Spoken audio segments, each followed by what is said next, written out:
This is a question that springs to the minds of many people.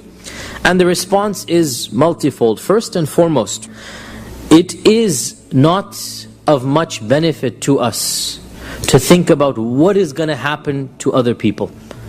And to concentrate too much on this is actually problematic for us. We leave their affairs to Allah. That's the general rule. And the general rule as well is ask questions that are of benefit to us. And this is, we derive it from the Prophet ﷺ's hadith, that my ummah shall remain in good until they start asking about the children of the idol worshippers. It's interesting, vague hadith. My ummah will remain in good until they begin asking about the children of the idol worshippers.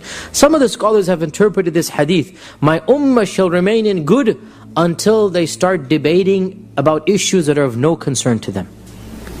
I mean, what difference does it make to us what is going to happen? Allah is the most knowledgeable, Allah is the most merciful, Allah is the most wise, Allah is the most just. Let's leave it at that.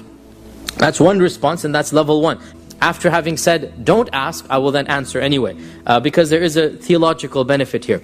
Scholars have differed greatly over this issue.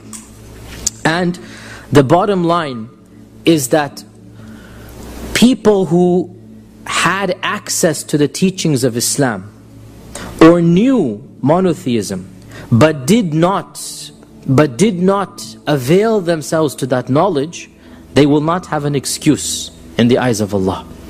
And this particular person, Abdullah ibn Jud'an, there is a hadith in Bukhari that Aisha asked. Aisha is the distant niece, the great, what is it called, great niece or grand niece, whatever, of Abdullah ibn Jud'an. And Aisha says, O Messenger of Allah, Ibn Jud'an was a great man who was kind to the neighbors and good to the people. What will be his fate? What will happen to him? So the Prophet ﷺ said, he is going to the fire. So Aisha says, why? So he says, and listen to this, he never said once, Rabbi ghfirli, Rabbi ghfirli. Now, this is a very interesting point here. In our times, people consider piety and righteousness to be only being good to others. If you're good to other people, khalas, that's all we need from you. You will go to heaven. If you open up an orphanage in Calcutta, khalas, you will become world famous. Doesn't care what you believe, doesn't care if you think God has a son, this becomes irrelevant, right? If you open up a hospital, if you're smiling to everybody, oh, he was a good and loving man. In this hadith we learn, no. That's all fine and dandy, yes, but there's an element that you need to do as well, and that is even more important than being good to others, and that is believing in the one who created you, and worshipping the one who created you. In the end of the day, being good to people is good, but worshipping Allah is better and more important. Of what use is it to be good to mankind when you deny the one who gave you the greatest good, and that is Allah? And so this person, Ibn Jud'an, never once did he say, Rabbi ghfirli, Rabbi ghfirli. He lived a life carefree of religion. He didn't have any religiosity. And so, it's a very simple question. Why should Allah forgive somebody who never asked for forgiveness? Why should Allah reward somebody who never did anything for His sake? Very logical question, right? Why should Allah reward somebody? In our times, the verdict of piety is based completely on how good you are to others. In Islam, the verdict of piety is based on two things: what you believe and how good you are. إِنَّ الَّذِينَ آمَنُوا وَعَمِلُوا الصَّالِحَاتِ. Both go together.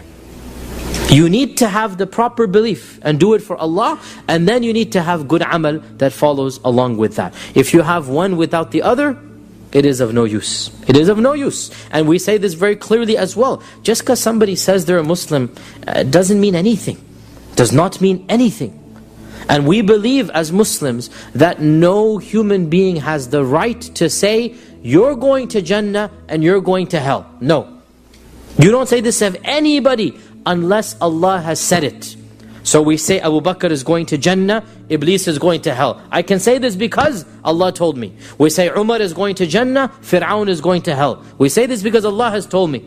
Otherwise, we don't say of any person, even the greatest scholars, Imam Abu Hanifa, Imam Shafi'i, Imam Malik, we say, we hope they're going to Jannah. Insha'Allah, they're going to Jannah. But we don't say categorically. And the same applies for the worst people on earth. We don't mention names and say, so-and-so is going to hell. We don't say this. Why? Because who am I? Who am I? We leave it to Allah subhanahu wa ta'ala, but we speak in generalities. Whoever believes in Allah and does righteousness will go to paradise. This is generalities. And I hope to be amongst them. And whoever rejects Allah or does not act in righteousness will go to the fire of hell, and I seek refuge in Allah from being amongst them. And this is something we're very clear about. Our religion is a religion where you need to have the proper belief and the proper action. And if you have one without the other, you're not going to get there. And the people in the time of the Prophet's early life, they knew the true religion of Ibrahim. And they knew that Ibrahim was not an idol worshipper. And yet they simply wanted to ignore and live a carefree life, and therefore the majority of them were not forgiven because of that.